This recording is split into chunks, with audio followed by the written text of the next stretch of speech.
Bonjour à tous et bienvenue dans Tutti Foot, votre émission 100% football corse de la Régionale 4 à la Ligue 2. Loïc, bonjour. Kevin, bonjour. Bonjour. Patrice Bertolucci, bonjour. Et Brice à la réalisation. Loupine, changement d'entraîneur. Le nouvel entraîneur, Kevin Salou. L'ancien entraîneur, Loïc Capret. Et je pense qu'on peut parler de tout ça, Patrice. Oui, on peut parler de tout ça. Il y a eu un changement il y a quelques jours, un changement de direction sportive, je dirais. Loïc, comment s'est fait ce changement? Comment s'est fait cette décision? Bon, déjà, c'est une réflexion qu'on a eue sur l'été dernier, réflexion que j'ai eue avec les dirigeants où je pensais qu'il fallait changer certaines choses parce qu'on était peut-être sur la fin d'un cycle, un très bon cycle. Hein. On sort de 2 saisons sportives accomplies. Quand on est en R4, on est champion en gagnant tous nos matchs. L'année dernière, je me répète un peu, mais je pense que s'il n'y a pas un petit épisode extra sportif, on aurait été champion également. Et on était en tête avant ça. Malgré tout, on finit 3e à 1 point des 2 premiers. On sortait de 2 bonnes saisons, mais je pense c'était le moment de changer. Les aléas ont fait on ne savait pas si on était en R2, R3, ça a pris un peu de temps. On n'avait pas su trouver de solution externe. Et puis après, par la force des choses, un petit accident qui m'est arrivé, qui m'empêche aujourd'hui d'être 100% impliqué, a fait que je n'ai pas voulu prendre le groupe en otage. Je ne sais pas quand je pourrais aller mieux. Il y a peut-être une opération envisagée. Donc, une chose, on a entraîné une autre. On a recruté un gardien et ça a libéré de l'espace pour une solution interne à laquelle on avait déjà pensé. C'était Kevin Salou, qui était un gardien chez nous jusqu'à présent, qui est un éducateur aussi d'expérience. Il a eu beaucoup d'expérience sur le continent. On connaissait ses compétences. Et quand ce jeu de domino s'est lancé, pour nous, c'était une solution interne qui était toute naturelle et dont on est très content aujourd'hui parce que ça fait 3 semaines qu'on travaille comme ça et on est pleinement satisfait de cette solution, quoi. Et vous, coach, justement, vous connaissez le groupe, vous passez sur cette étiquette d'entraîneur. Comment vous avez perçu un peu cet effectif depuis 3 semaines que vous êtes à la tête de cette équipe? Non, très bien, très bien. Après, on a toujours tendance, quand il se passe ce genre de choses, de dire c'était les coéquipiers et du jour au lendemain, on passe de l'autre côté de la barrière. C'est une situation que j'ai déjà vécue plusieurs fois sur le continent. Et ça s'était plutôt très bien passé, donc aucune appréhension, rien. Ça s'est fait tout naturellement et les joueurs ils sont grands, ils sont très intelligents, ils savent que on fait la part des choses. En dehors, on est très copains, on est des amis pour certains, mais sur le terrain, il n'y a pas de cadeau. Mais non, ça s'est fait de la manière la plus naturelle possible. Et vous êtes aussi en duo avec Jean Bonavide, qui était joueur à Loupine, où c'est important justement de faire prendre l'ADN du club aux joueurs et pour le transmettre aux futurs joueurs qui vont arriver dans le futur. Voilà, c'est indispensable de garder un socle, une base, on va dire solide, avec les anciens du club. Jean, il est là comme Loïc depuis le début. Donc, voilà, j'ai même pas réfléchi. C'est la première personne que je suis allé voir pour lui dire, bon, on se lance là-dedans. Et voilà, voilà, il est indispensable au groupe et au staff. En tout cas, pour moi, voilà, il doit être là. J'en profite, il y a une petite interlude aussi où Jean était en binôme avec Cyril Kanté et oui, je voulais les remercier aussi d'avoir fait cette petite interlude parce que voilà, il y a eu un petit moment entre le moment où on a pu désigner Kevin et le moment où j'ai arrêté, où il y a eu ce petit blanc et voilà, je voulais les remercier pour ce moment où ils nous ont vraiment donné un coup de main. Voilà, et pour la petite anecdote aussi, Kevin est très très bien éduqué en tant qu'éducateur parce que c'est le fils d'un ancien joueur du Sporting, il faut le dire. Voilà, monsieur Gilles Salou qui a joué au Sporting dans les années 90, qui a aujourd'hui un super éducateur que j'ai eu la chance de rencontrer quand j'étais avec les 17 ans nationaux à la Piève. Et voilà, pour la petite, comme on a un club assez marqué bleu, voilà, on reste sur cette fibre bleue aussi, voilà. C'est vrai que le club il est marqué bleu, hein, parce que les joueurs, que ce soit Julien Palmier, Rouchouki Ben Saada, c'est des joueurs qui ont connu le haut niveau, que ce soit en France ou à l'extérieur. Oui, et puis à la base, quand on crée ce club, on est tous entre guillemets des supporters bleus. Il y a cette fibre-là, voilà, on est sur une continuité des valeurs, etc. Et peut-être qu'un jour, si on arrive à devenir le club de Bastia dont on parle depuis un moment, il y aura un partenariat aussi qui sera noué avec ce Sporting, et ces relations qui sont déjà très très bonnes avec le club de Bastia seront encore plus étroites, quoi. Donc, mais voilà, c'est juste pour dire qu'on est dans cette continuité du bleu, hein, voilà. Même si nous on est FC Loupine, on est quand même tous des bleus, et voilà, quoi.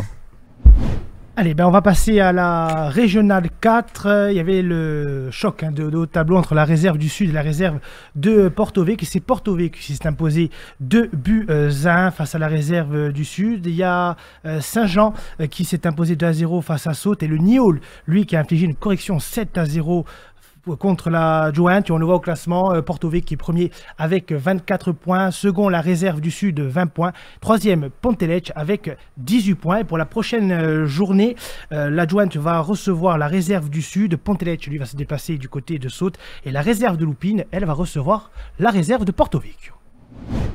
Régional 3 maintenant, le Capigorso qui a perdu 5-3 face à la troisième équipe du Gaia Luciana, Calenzana qui allait s'imposer 1-0 face à la réserve de Bocognane, et il y a eu le match, le derby des quartiers sud de Bastia entre le CB et Loupine, où le match arrêté.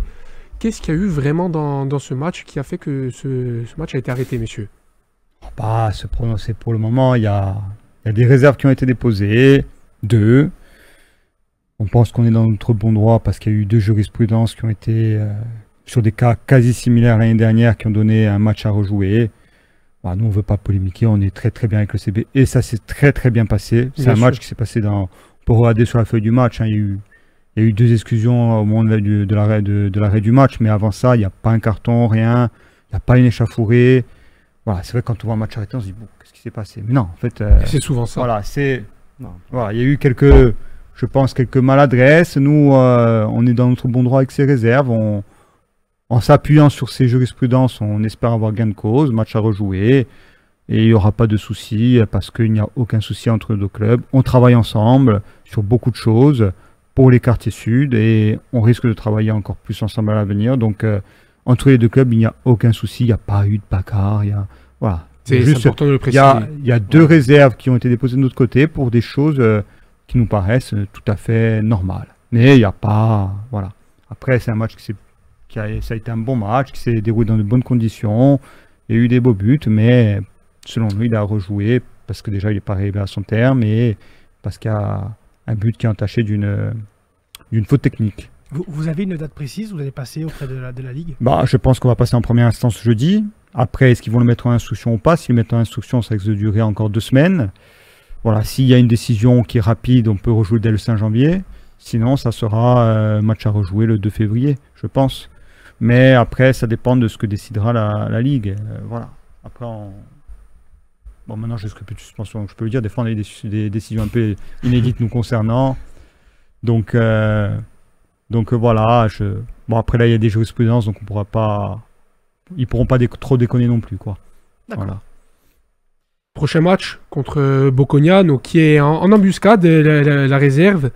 Va falloir de suite se remettre au travail et pas ôter de ses pensées ce match face à l'ECB pour les causes qu'on connaît.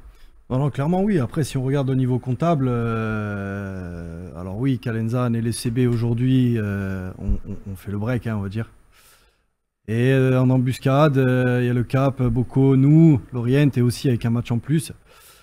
Donc oui, c'est un match qui va être, comme le CB, très important au niveau comptable pour essayer de garder voilà, les 2 premières places en ligne de mire. Mais ouais, ça va être un match très intéressant et je pense que ça va jouer. C'est des bons matchs à jouer ça pour les joueurs. Le classement il est un peu faussé quand même, hein, parce qu'on l'avait connu l'an dernier aussi dans les différents championnats régionaux et nationaux. Il y a 11 équipes, il y a des équipes qui ont des matchs en plus, d'autres des matchs en moins. C'est à se jauger. L'inconvénient de l'exemple. Ouais, après, en R2, tu as un exempt aussi. C'est ça qui est problématique. Ouais. Je pense qu'on aurait préféré être 10 ou 12. Là, c'est comme tu dis, ça fausse tout. Tu as un match en plus, mais tout le monde va jouer. D'un coup, tu vas être exempt. Nous, il y a aussi le match qui est... Pour l'instant, on a ce match en moins par rapport au match arrêté. Donc, le classement est complètement faussé pour le moment. Mais voilà, après, comme l'a dit Kevin, pour l'instant, le CB et Calenzane sont sont tout à fait logiquement devant. Et nous, on restera en embuscade. On espère pouvoir se rattraper avec ce match à rattraper. Mais administrativement parlant, c'est vrai qu'il faudrait qu'on s'améliore sur ces structurations de championnat. Parce qu'il y a même la R4, voilà, on l'a vaguement évoqué. Je ne sais plus si on est... Je crois qu'on est 10 en R4. On est 10, mis un forfait général. Du coup, ça fait qu'il y a quelqu'un... Il y a quelqu'un qui est tout le temps exempt. Je pense qu'il faut demander des conditions d'engagement à certains clubs parce que faire forfait au bout de 2 journées, je sais que c'est pas évident. Hein. Ouais. On est bien passé pour savoir que c'est pas évident de maintenir des équipes. Au bout de 2-3 journées, c'est que ça commence à sentir mauvais avant. Et après, c'est 11 autres équipes qui sont laissées pour compte, quoi. Parce que, coach, jouer en étant exempt, on est un peu dans un faux rythme comparé aux autres équipes. Et c'est des conditions un peu mi-figue, mi-raisin.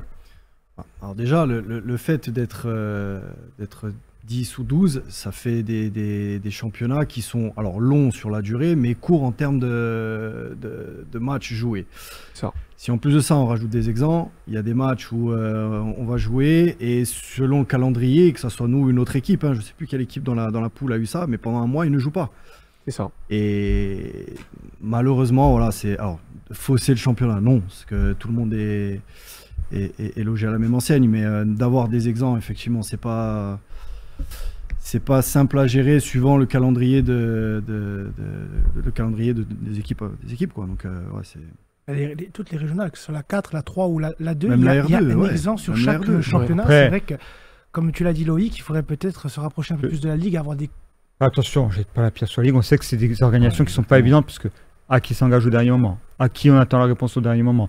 C'est vraiment pas évident. Et demain, même la date officielle d'engagement, c'est le 15 juillet. Demain, tu as 3 clubs qui veulent s'engager en R4, tu peux pas les refuser. D'un point de vue populaire, c'est tout à fait normal. Et même s'ils s'engagent après la date, nous, par exemple, quand on crée le club en 2020, on a l'idée de le créer en septembre. On le crée le 20 septembre, on joue le 27. Premier match. Oui, d'accord. Voilà. Oui. Donc c'est ça. On comprend que d'un point de vue organisationnel, c'est pas évident, mais je pense qu'on peut tous ensemble un peu mieux faire si y a des consultations, des réunions. Tout en apportant les garanties nécessaires. Il faut apporter des garanties. Même nous, on a une R4, c'est pas évident pour un petit club comme nous d'avoir une R4. On va s'engager à tenir jusqu'au bout notre engagement, et c'est tout à fait normal. C'est tout à fait normal. Hein. Quand R3, même en R2, qu'on voit que c'est quoi la réserve de l'Étoile, je crois. C'est ça. Oui, quand même. R2. Un gros club, enfin fusion de gros clubs qui sont la JB et l'Étoile. C'était la surprise d'ailleurs. Mythique, hein, c'est des clubs qu'on adore, mythiques. Hein, mais ça doit nous interpeller sur les difficultés aujourd'hui du football insulaire. Si un gros club comme ça, enfin un gros club, vous m'avez compris, c'est quand même un club mythique, renommé, c'est la fusion de 2 gros clubs, quoi, est en difficulté pour sa deuxième équipe, ça doit nous interpeller comment on peut éviter ce genre de problème. Voilà. Allez, je pense qu'on va passer à la Régionale 2 qui a vu la victoire de la Costa Verde face au GFCBL, 4 buts à 2. Il y a Monticello qui s'est imposé 2 buts à 1 face à la Piève. La réserve de Corté, elle, qui s'est imposée 4 buts à 1 face au Nebbio. Bonifacio n'a pas joué. Cargès s'est incliné face à la réserve du Gallia, 2 buts à 1. Et la Balagne, la réserve qui s'est imposée contre la réserve de la Cazinque, 3 à 0. Et on le voit au niveau du classement, c'est les réserves qui dominent cette R2, puisque la Balagne est première avec 30 points. Deuxième, le Gallia Luciane, la réserve avec 27 points. Et la réserve de Corté, troisième avec 25 points, et on le voit en bas du classement, c'est le GFCBL qui ferme la marche avec 13 points. Pour les prochaines journées, il va y avoir le derby de la Balagne entre la réserve de la Balagne et Monticello. La Costa Verde, elle va recevoir la réserve de la Cazinque, et le GFCBL pour les matchs va aller du côté du Nebbio. Quand même, c'est certes, le podium est dominé par les équipes réserves, parce que la Balagne, on se doute qu'ils veulent monter pour rester collés avec la N2. Mais Monticello est quand même en embuscade, 4e, qui démarre bien son année, après une saison l'an dernier en Régional 2, où ils se sont accrochés jusqu'à la dernière journée. C'est un club différent, c'est une fusion de beaux clubs qui sont Monticello et Santa Reparata. C'est des forces qui se sont unies, et aujourd'hui il y a un bon entraîneur qui est en place, une bonne équipe, ils ont fait quelques recrues aussi, donc c'est bien structuré, et pour moi ça ne me surprend pas.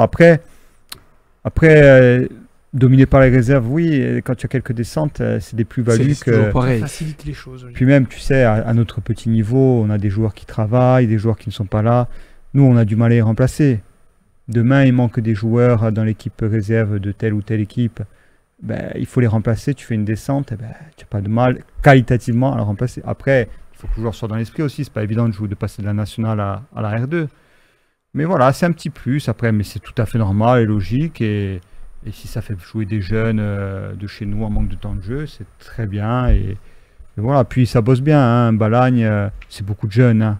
Franchement, c'est pas un classement surprenant, quoi. Puis c'est des clubs qui ont de l'ambition et c'est tout à fait logique, quoi. Puis pour terminer sur cette R2 aussi, on voit donc, comme on l'a dit, le GFCBL qui est dernier avec 13 points, mais il n'est pas forcément plus décroché que ça, parce que si le GFCBL commence à faire une série de 2-3 matchs, il peut remonter à la hauteur de la Costa Verde en fonction bien sûr des résultats qui vont suivre. Hein.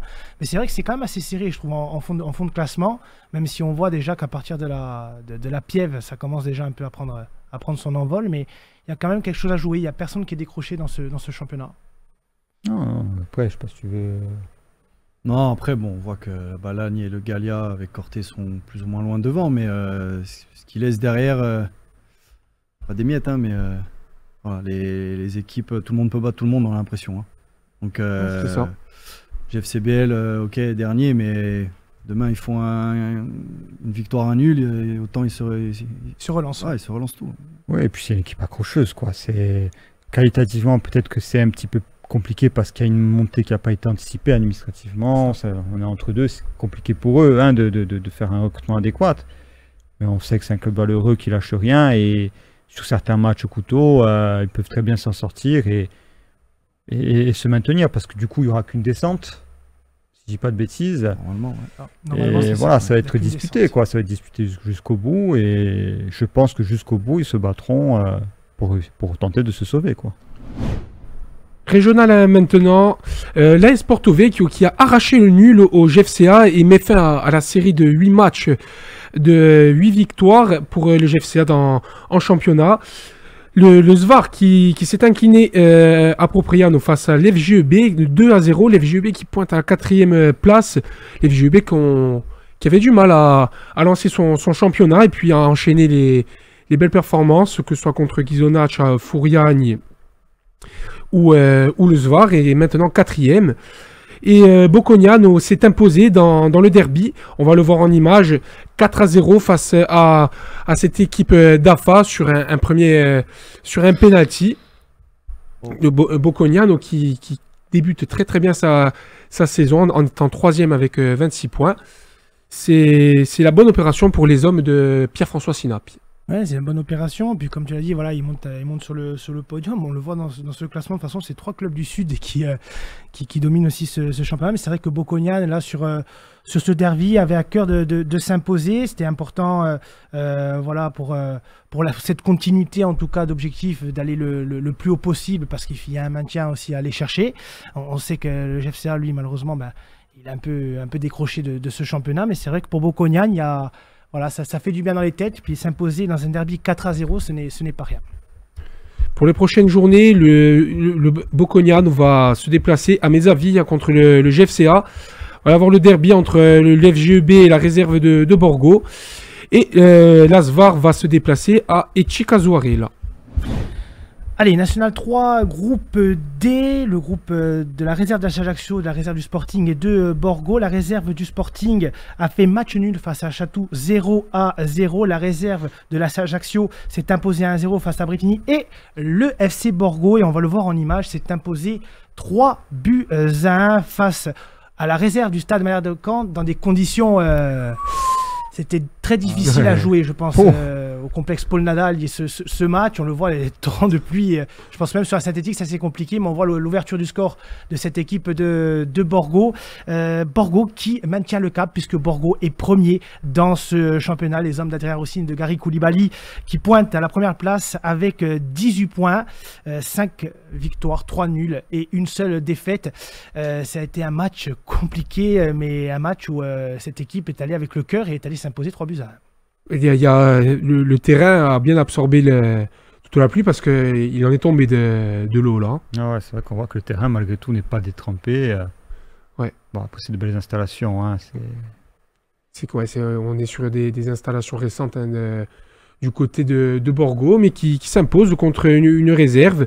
La réserve de Caen, on l'a dit, hein, les réserves, il y a toujours le jeu des descentes, mais Borgo qui ont su prendre le dessus sur leur adversaire et pointe à la première place avec l'ACA juste derrière, deuxième avec 18 points et la réserve du Sporting qui est sixième avec 15 points. Mais c'est bien pour Borgo parce qu'ils étaient dans cette spirale un peu négative depuis quelques années. À descendre de National 2, finalement on se maintient, après finalement on redescend. C'était compliqué. Ça a été un cycle un petit peu compliqué. Et là on voit que ça repart sur de bonnes bases avec des joueurs, des jeunes insulaires, des entraîneurs d'ici également, compétents et passionnés. Je trouve qu'ils se sont remis sur de bons rails, quoi. Donc il y a un bon projet qui se met en place. Aujourd'hui ils sont premiers et je leur souhaite qu'une chose, c'est de réussir à remonter en National 2, quoi. Allez, pour les prochaines journées, c'est l'Avant-Garde de Caen qui va recevoir le FC Borgo. Il va avoir le derby entre la réserve du Sporting Club de Bastia et la réserve de l'AC Ajaccio. Ça sera ce samedi 14 décembre à partir de 16h. Et en cas de victoire, le Sporting pourrait rejoindre les équipes corses en tête de ce classement. National 3, toujours groupe J. Le revers que s'est pris Corté à Beaucaire 6-0. Corté qui doute encore un peu plus hein, dans ce championnat en étant avant-dernier avec 7 points, 13e. Le Sud et le Gaia Luciana qui ont fait 2-2. Le Sud était pourtant mené 2-0, mais sont remontés valeureusement. Et on va écouter justement Steven Inserio qui s'est exprimé sur ce match et sur le match de Coupe de France face à Fény et surtout les matchs qui restent jusqu'à la fin de l'année. Oui, voilà, on a vécu une très très belle aventure. On a réussi ce qu'on voulait faire. L'objectif était de passer déjà la finale régionale et après essayer d'aller le plus loin possible pour écrire l'histoire du club. Malheureusement, voilà, scénario cruel à Fény, on fait le match quasi parfait, tout le monde se voyait aller au penalty et voilà, sur un petit détail, souvent les matchs ça bascule sur des petits détails, on prend ce but à la fin. Mais encore une fois, beaucoup de fierté par rapport aux garçons, par rapport à ce qu'ils ont accompli. Ils ont fait le match qui était prévu, qu'on avait demandé. Après, voilà, c'est comme ça, c'est le football, ça fait partie de l'apprentissage du haut niveau. Honnêtement, sans être langue de bois, c'était une contre-performance quand même. Hein. On fait 60 minutes de maîtrise, on a eu le ballon, on a fait ce qu'on voulait faire. On a eu la possession, on a mis en place notre projet de jeu, nos principes de jeu. Voilà, on mène 2-0, on va dire logiquement, hein, sans manquer de respect à qui que ce soit. Et par contre, après, à partir de la 65e, on a manqué d'humilité, on a été suffisant, on s'est vu trop beau, on n'a pas respecté nos adversaires. Et à l'arrivée, chapeau au Sud qui a pas lâché, qui a cru jusqu'au bout. Et voilà, on fait 2-2 et je pense que s'il reste 5 ou 10 minutes de plus, on peut le perdre. Donc, comme j'ai dit tout à l'heure, c'est une contre-performance, on perd 2 points. Et on va mettre un petit peu les choses au clair cette semaine parce que sur le plan comptable, ça nous aurait fait du bien. On a par la suite deux matchs où on va recevoir à la maison Beaucaire et Villefranche. Et on aurait pu finir la première partie de saison dans le haut de tableau et c'est dommageable. Voilà.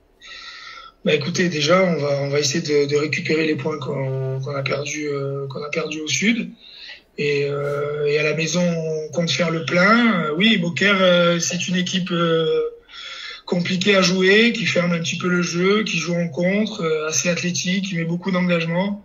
Là, avec la météo qu'on a depuis quelques jours, je pense que le terrain risque d'être un petit peu difficile, un peu gras, donc ça va renforcer un petit peu la difficulté. Il va falloir qu'on s'adapte à un autre style de jeu.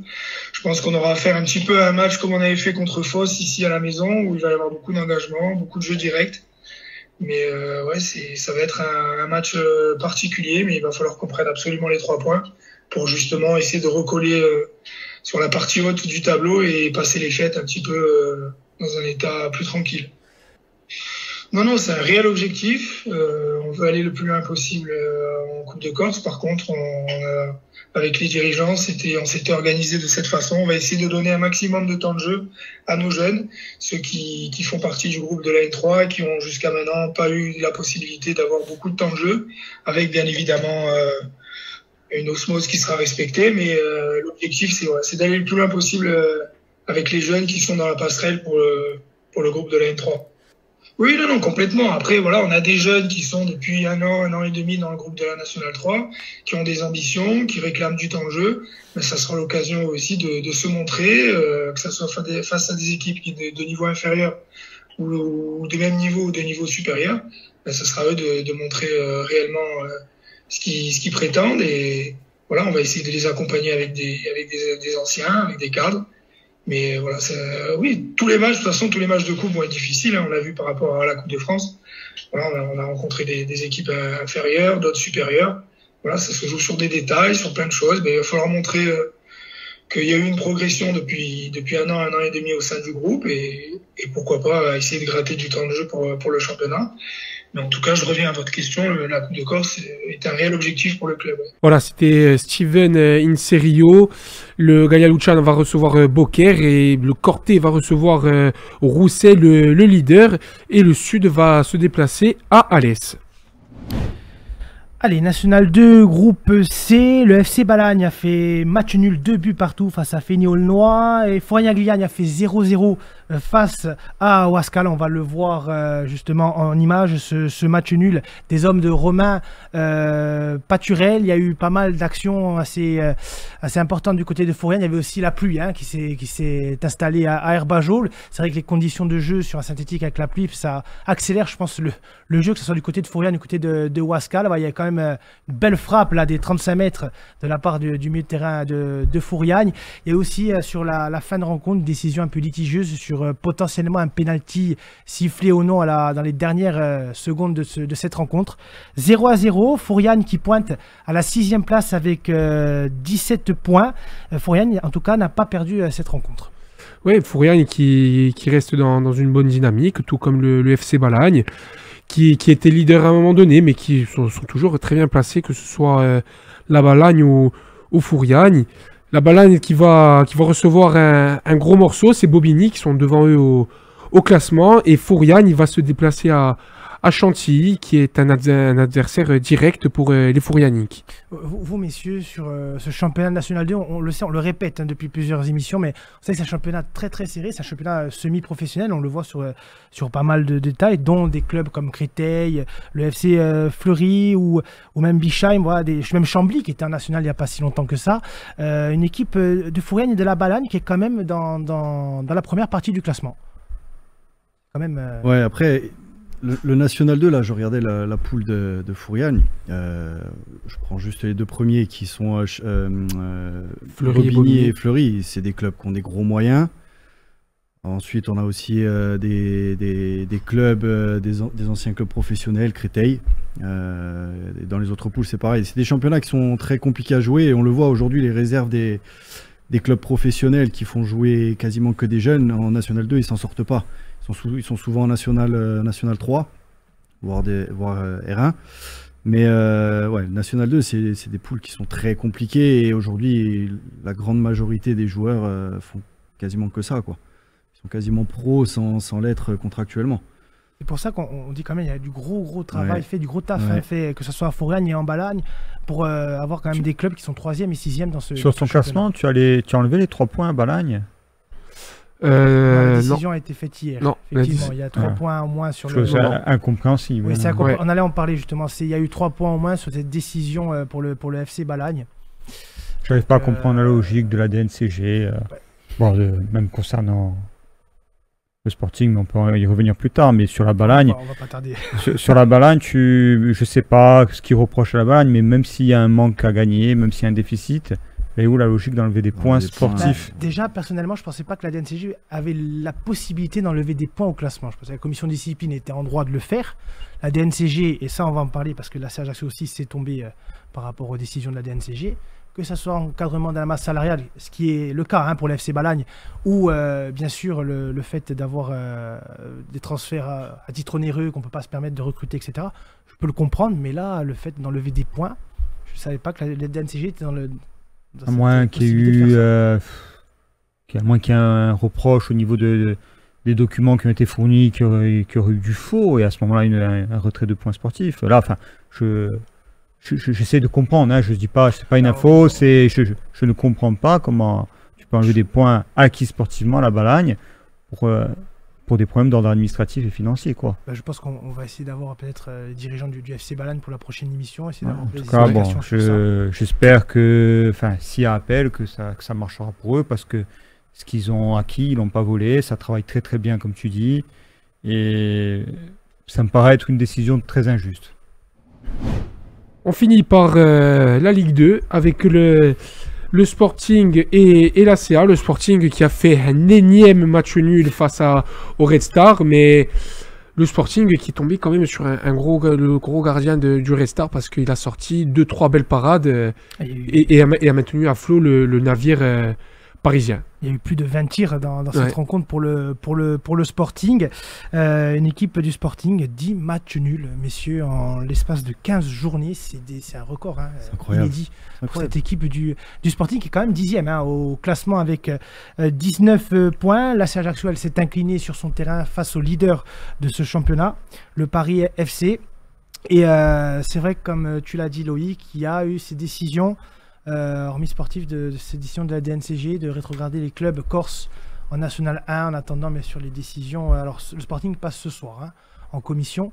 On va savoir un peu plus. Commission de discipline. Commission de discipline, exactement. On va savoir un peu plus ce qui va se passer. Est-ce que Bastia va recevoir Guingamp avec ses supporters? C'est la question que tout le monde se pose. Est-ce qu'il va avoir peut-être une imputation de points au classement? Ça aussi, c'est la question. En tout cas, une équipe du Sporting qui va recevoir Guingamp pour la dernière de l'année civile en championnat, parce qu'il y a la Coupe de France, et la Ajaccio va se déplacer à Pau. Messieurs, peut-être un petit bilan de cette saison du Sporting, aussi qu'il nous reste un match avant la trêve hivernale. Bastia méritait peut-être mieux sur certaines phases, certains matchs, peut-être même à domicile. On peut toujours mieux faire, forcément. Le Sporting, ils sont quoi, 10e là? Ouais. On regarde le classement, 15 matchs, 10 matchs nuls. Alors après, on peut tourner les choses comme on veut. C'est le gardien, des fois c'est un match nul heureux, des fois c'est un match nul malheureux.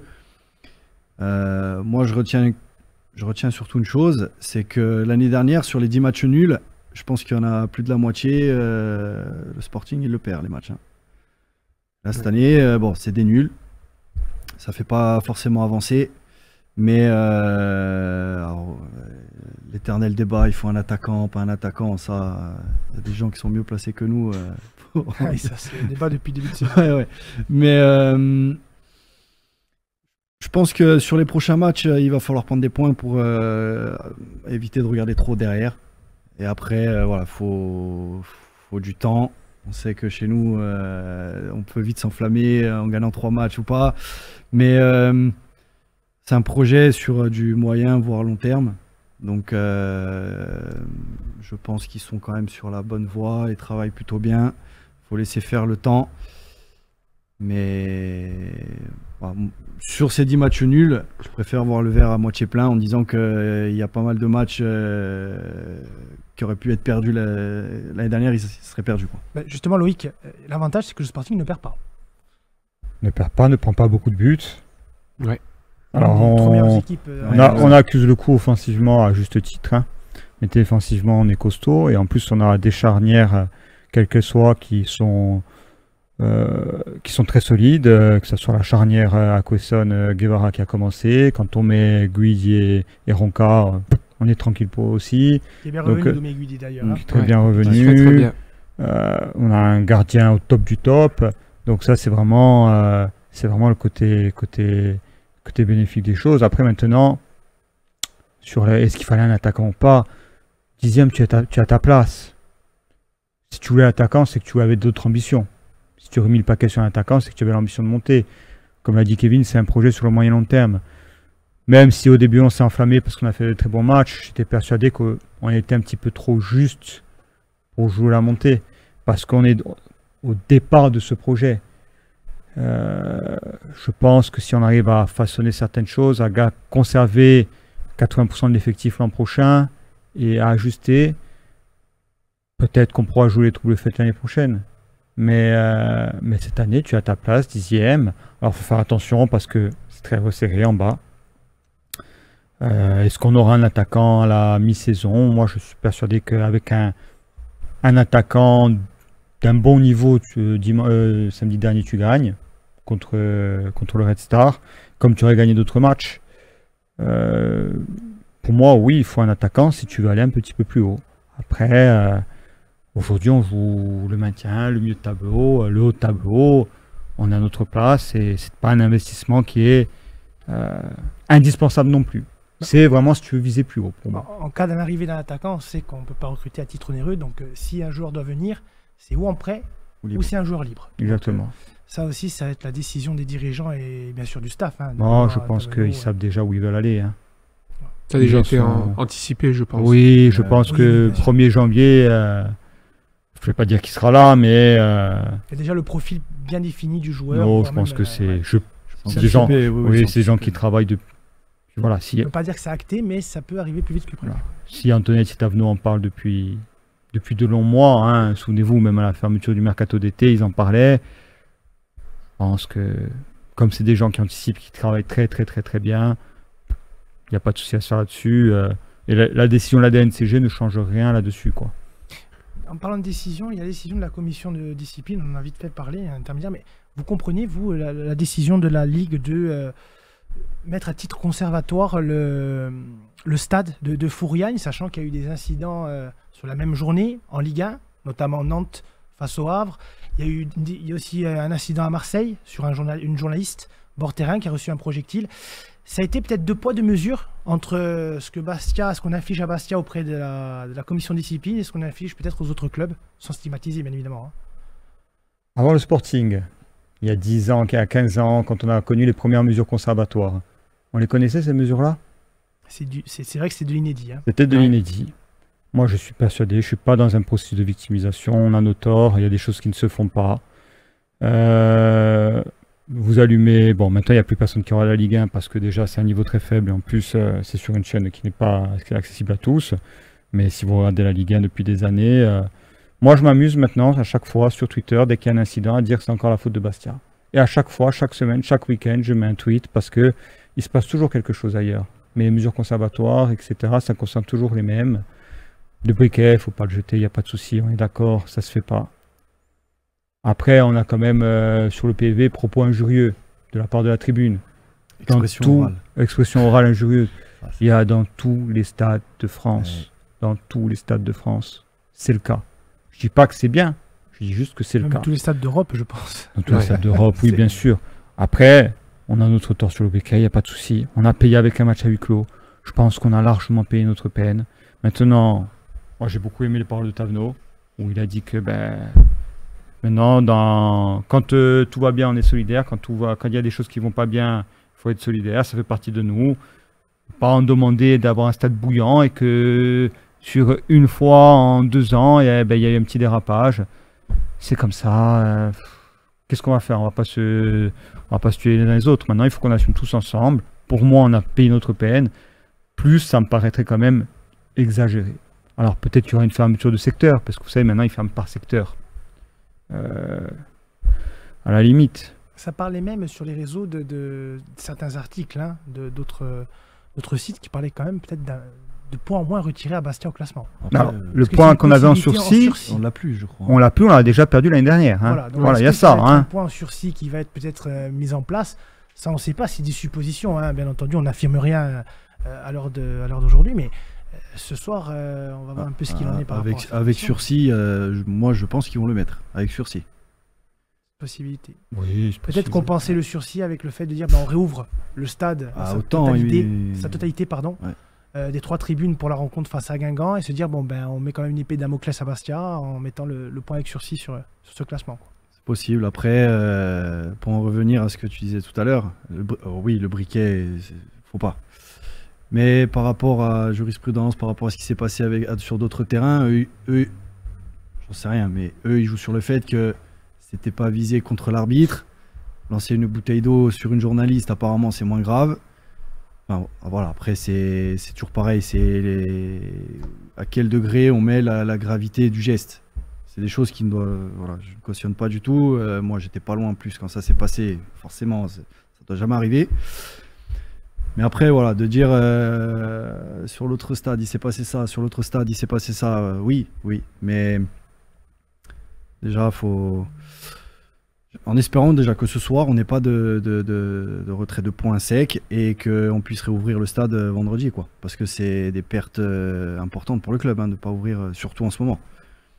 Donc, ouais, c'est des pertes estimées entre 20, 25 000, 30 000 euros, rien que de billetterie. Billetterie buvette, je crois. Ouais. Billetterie buvette, c'est quand même une perte considérable, c'est pas négligeable. C'est important, c'est très très important, sachant qu'il y a ce match-là.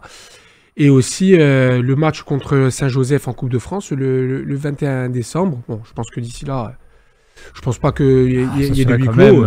Ce serait quand même dans le pire des scénarios, mais Sporting il reste 2 matchs à jouer. Un match de championnat et un match pour aller chercher les 16e de Coupe de France. Et ça va laisser au Sporting au final qu'une semaine de trêve parce que la reprise du championnat, c'est le 4 janvier. Et c'est à Grenoble. C'est à Grenoble. Donc ça va être... Et après, on attaque à domicile avec le derby. Donc c'est dire un peu le... J'espère qu'il y aura la tribune ouest toujours ouverte pour le derby. Il faut se poser la question parce que les tranches de travaux du stade Armand Chaise... Ouais, mais on n'est pas à 3 jours près, tu vois. À ce moment-là, se dire on repousse de 3 jours, c'est pas grave et on laisse le derby. Sur ça, quand même. On laisse le derby avec 3 tribunes. Ce serait dommage d'avoir que 2 tribunes, quoi. Parce que là, c'est la guerre pour les places. Sachant que la tribune nord supérieure n'est pas complètement homologuée et qu'elle ouvre que sous certaines conditions. Et puis, il y a une partie qui est réservée au parquage visiteur. Au parquage visiteur, même si malheureusement, je pense qu'ils vont pas les laisser venir. Et c'est vraiment dommage parce que moi, je serais pour qu'on fasse le premier pas et que les essayistes puissent venir. Mais ça veut dire qu'il y aura un parquage qui sera inutilisé et donc une partie de la tribune qui sera amputée de ses places. Donc si en plus on nous enlève la tribune ouest, ça va être compliqué pour satisfaire toutes les demandes, quoi. C'est vrai. Je pense que la CAB va bien s'occuper de ça et je pense que bon, comme tu l'as dit Loïc, bon, après, c'est pas des 3 jours. Hein. Après, c'est pas des sujets que je maîtrise, je parle en tant que supporter. Nous aussi. Voilà, non, mais je préfère mettre certaines choses au clair. Voilà, c'est pas. Après, peut-être qu'il y a des prérogatives qui font qu'on est obligé d'attaquer à telle date, mais voilà, moi, je sais pas. En tant que supporter, en ne sachant rien du tout, quoi. Messieurs, on a fait le tour de tous les sujets du foot corse, que ce soit régional, amateur et professionnel. Messieurs, merci. Kevin, merci. Loïc, merci. Merci. Patrice, merci. Brice, merci pour cette réalisation d'émission. Et on se retrouve la semaine prochaine pour la dernière de l'année de Tutti Foot sur Agorska TV.